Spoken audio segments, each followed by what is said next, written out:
Welcome to the show Brain Rot, What Our Screens Are Doing to Our Minds. Here are your hosts, Dr. Karen Messina and Dr. Harry Gill.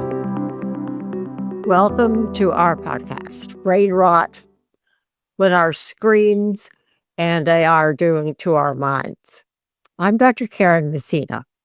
I'm a psychologist, a psychoanalyst, and an author, and I'm joined by the very well-known Dr. Harry Gill, who is a well-known psychiatrist, and he's also has a PhD in neuroscience. So that's a very special combination. Today, we're going to talk about the failure of the reality principle. I was thinking of titles for this podcast. What came to my mind is The Master of the Empty Room. But we can get into that more specifically. Basically, it is the failure of the reality principle that we want to talk about. And just to get us started, what we're talking about is reality. And when we lose our grip on external reality, that's not just the only thing that we lose. We lose the world around us, but we lose what's happening inside as well, inside our minds. And fantasy also emerges when reality disappears. So, Harry, what thoughts do you have about that?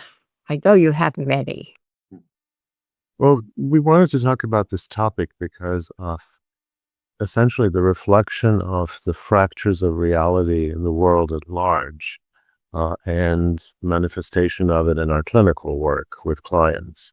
We live in times of great anxiety of what's happening in the world. And just as you said, that begins to create internal fractures. What am I going to do? And am I going to leave this country because this country is falling apart? Is there other country where reality is more solid and I can have a more coherent experience? So the principle of reality is really an early developmental phenomena where through experience with our parents or parent, we're born into certain kind of reality. Then we internalize the conceptual principles of how the world works. Is it a safe place? Like our favorite Erik Erikson's first stage of development, basic safety concepts. Are we born into a safe place? What is our reality, and is it unsafe? And stories are incredibly important in creating this sense of reality and how we, from the brain perspective, perform a function that's called reality testing. Is something somebody's telling us real or not? If mom says, I'm making manicotti for dinner, and then she makes soup, then mom lied. And we know that because there's evidence on the table that mom lied and there's soup for dinner. So mom, why did you say you were going to make? So there is a discussion and a narrative and a story that in the end creates a sense of what is real and what isn't. And as we grow, it gets modified and more sophisticated. And unfortunately, I actually wrote about this in one of the Substacks. As we are living more and more in the world of screens, we are missing on the tools that the brain needs to establish reality. So we have all of our senses where we can touch, smell, see something, hear about it, and put all of those data points into a sense, okay, this is real. When I lift my keyboard, it's undeniably there because I could touch it.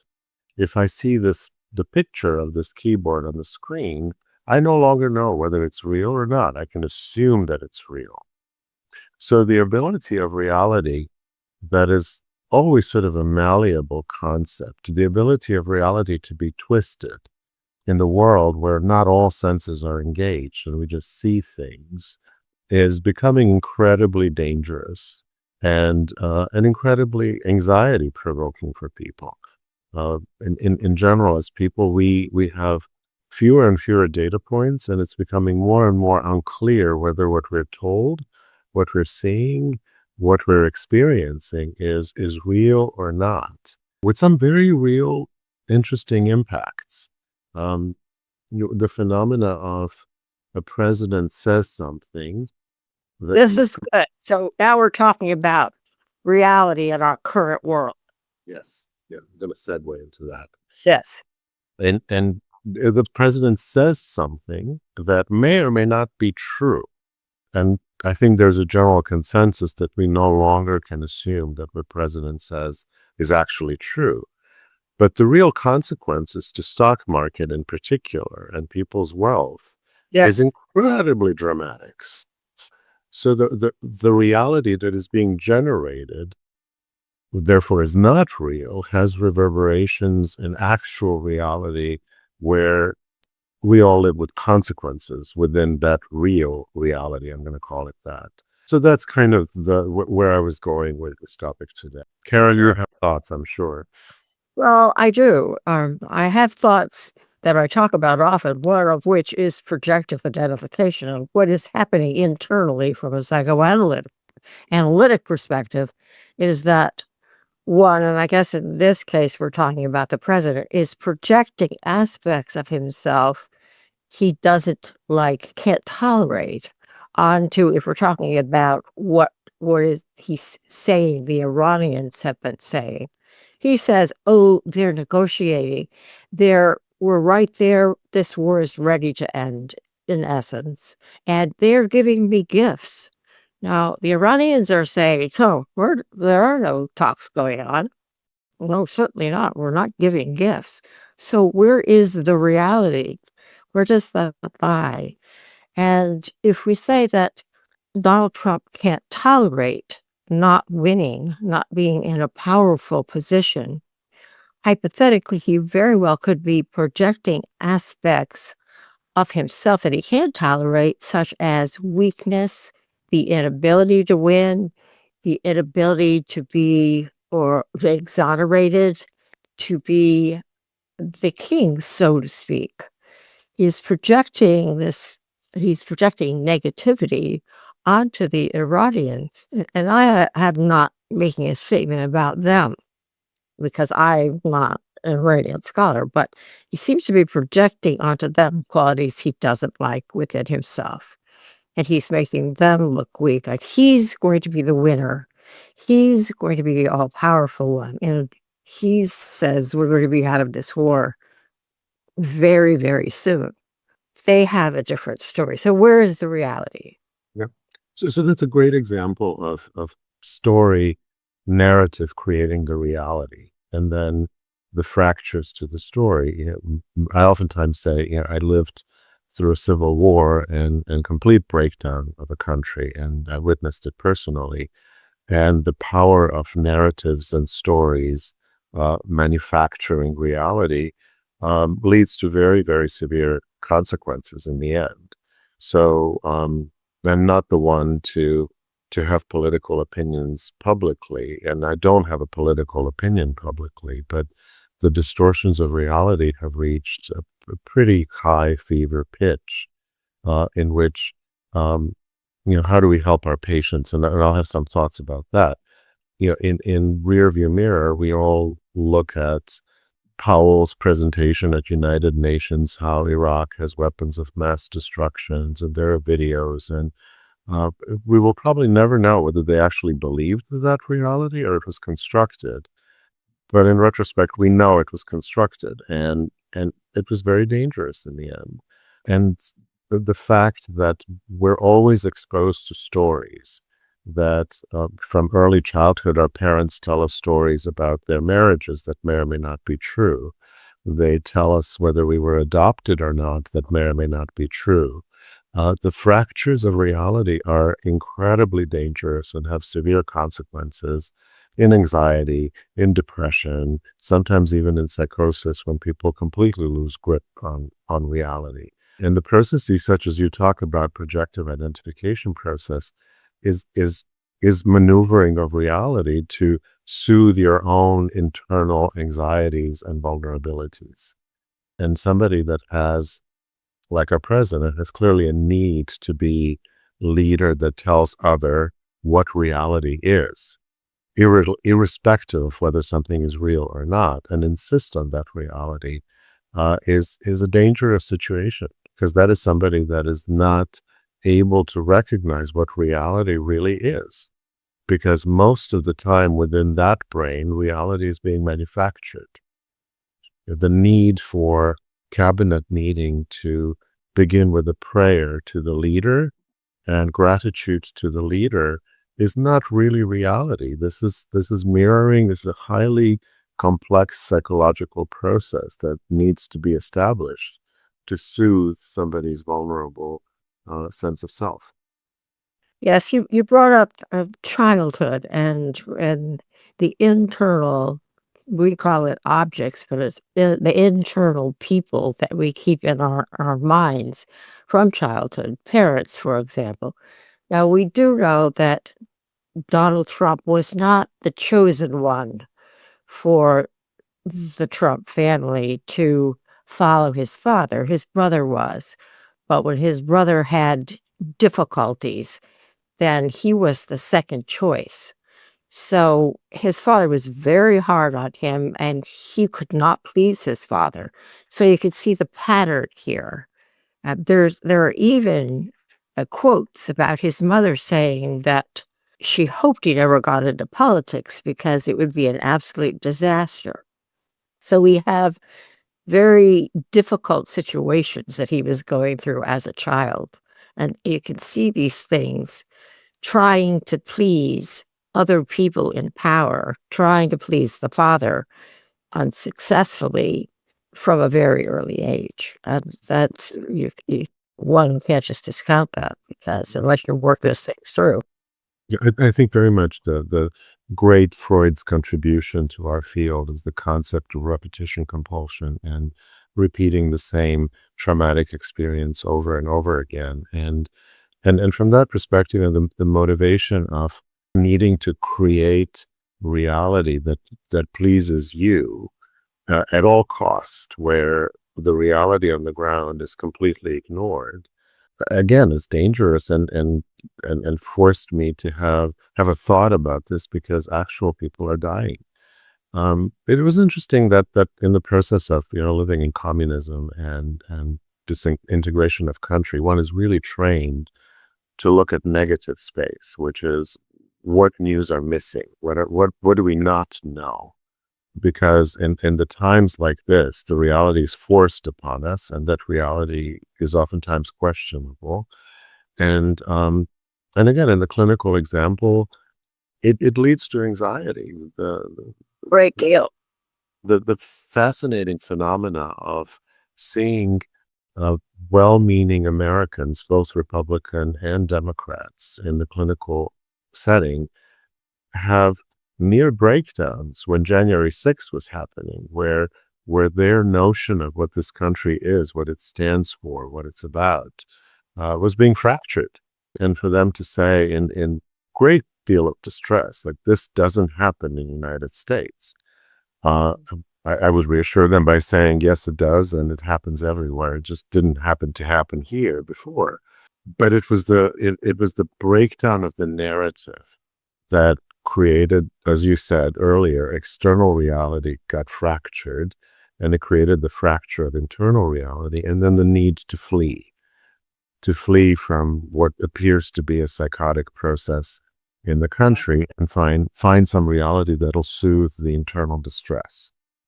So to be practical, I mean, the narrative in my clinical work became, which is how we survived war, is the awareness of the external reality and awareness of the fractures of the external reality, i.e., you look at the Fox News and you get one reality, and you look at CNN or MSNBC, you get completely different reality. And these are literally two different universes that they exist in, and the stories are different universes. So that's the external reality. And then internal reality, which is a very small, narrowly defined space of family, life, and really focus on one's domain of control. What can we do to stabilize our personal story? Do we have enough money to buy groceries? Do we have roof over our head? Do our partners still love us? Do our children are healthy? So very sort of basic human, I can touch Do it. we buy gas? Gas. What about gas? Are we able to afford gasoline for our cars? Can I make it to work? TSA agents are not making it to work because they can't buy gas. There's no money. Yeah, and then similar, the discussion about the TSA that took over all the news and created a lot of negative space. But the discussion there again is two different realities. Democrats are saying it's about ICE and regulating ICE, and evil Democrats don't want to pay TSA from the other side. We live in highly polarized times with absence of media that tell just the news without the opinions. There's a lot of opinions. The other aspect of what I wanted to talk about today is the proliferation of news, quote unquote, even the New York Times and Wall Street Journal and whatever political outlet you want to pick. There's more news that start with this may happen. This is likely to happen. It is highly probable that. The speculation that never ends, and it creates a sense of reality that is not reality. It is simply speculation, and it's somebody's fantasy that is produced out of their own anxiety of what is going to happen or not going to happen. So wherever you look, there is anxiety, consternation, and very little actual data. And data is what helps us create a sense of reality. So this global increase in anxiety and depression, I think, has to do with all of these factors. So I'll give you some space now. I'll be quiet. How's that? Oh, that's okay.